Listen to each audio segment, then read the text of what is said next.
Welcome to the North Grove. My name is Katherine. I'm the Community Farm Coordinator, and I'm going to show you what's growing today. We can pull some rhubarb. That would be fun. Yeah, let's pull some rhubarb. We expanded our rhubarb collection like 10 times because we saw how much everybody at the North Grove loved it. How you harvest rhubarb is you just grab a hold of it, and then you just pull backwards with your weight. Sometimes it sends you flying backwards. So you want this. You want it to break rather than like at the base of the plant. And that signals to the plant that it needs to grow more stalks. I think we're a little ahead of schedule this year compared with last year, or maybe it's just been a long winter and I'm really excited. So we've got some radishes here. We already harvested the big ones from the row, and that harvesting those has allowed the other ones that were here to get to full size. And this is a great variety. It's called Easter egg because it has so many different colors. So we've got a red one here, but we've also got a white one, and then this pretty purple one. Those are all from the same seeds. And we've got all these flowers that we have interplanted, and that's gonna help deter pests and bring pollinators to our vegetables. Let's go check out the peas, which are growing really well this year. They're doing a great job of climbing the little fence that we've given them. You can kind of see these are the ones we planted earliest. And then these were about a few days later, and then on the other side of the fence is ones that we planted about 2 weeks later. So these ones are quite cool because they are going to produce purple peas, which is going to make it a lot easier to harvest them. Should we go and see what our volunteers are doing over here? So these are our outdoor tomatoes. So we planted these last week.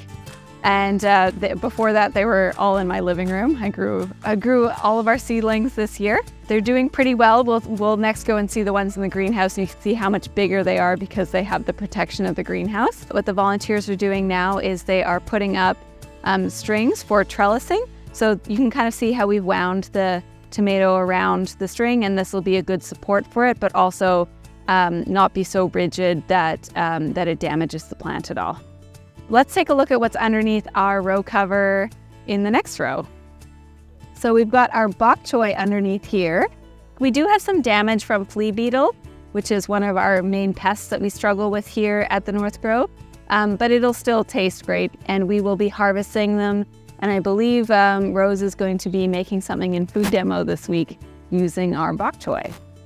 So we harvested this last Wednesday, so only about 4 or 5 days ago. That's the great thing with a lot of vegetables are what we call like cut and come again. So when you cut them, they can regrow, and then you can have a second or even a third harvest. Probably in about 2 weeks time, we'll be able to do a second harvest. Oh my goodness, everything looks so good. Let's go look at the garlic. Yes. Although I will say our blueberries are looking fantastic as well. Got gooseberries coming in. Look how nice those look. Oh, fantastic. And we actually have a gooseberry bush over here and a currant bush, neither of which I planted. That must have been a bird planting them. So we have some, I'm going to say it right, Hacuri turnips. These are my absolute favorite. I love them so much.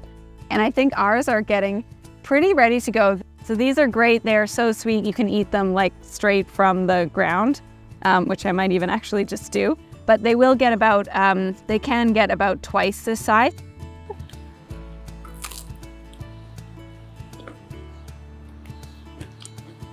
Delicious.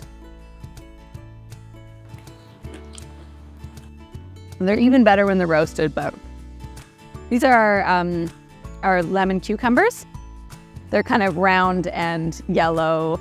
They kind of look a bit like lemons, but they're actually just delicious, juicy cucumbers. I'm really excited about those. The plants aren't looking super happy, but I think that they will perk back up. It's probably just been a bit of a shock to go from my nice warm living room to outside. People ask me sometimes, what is the most successful thing that you grow at the North Grove, or what's like your best thing that you grow? And I can say hands down, it's our garlic. I don't know what we're doing right, besides I think just having fantastic soil. So we planted these in October with our grade 8 class from John Martin Junior High. And look how fantastically they're doing. They're gonna start putting out some scapes, their flowers, in a few weeks. Oh, here's a garlic scape. Ooh, here it comes. So that's the garlic scape. This is the garlic flower. So it will grow quite a bit longer and actually curl into fantastic shapes. And then once they have done at least one curl, we break them off.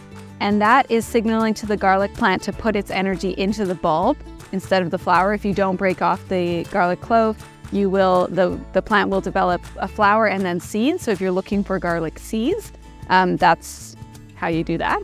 But if you want the actual head of garlic, you need to break off the garlic scapes. But this is great. We're right on track. So probably in a few weeks, we'll be able to harvest these garlic scapes. And then probably in a month or so, maybe 6 weeks, we'll be able to actually harvest the garlic itself.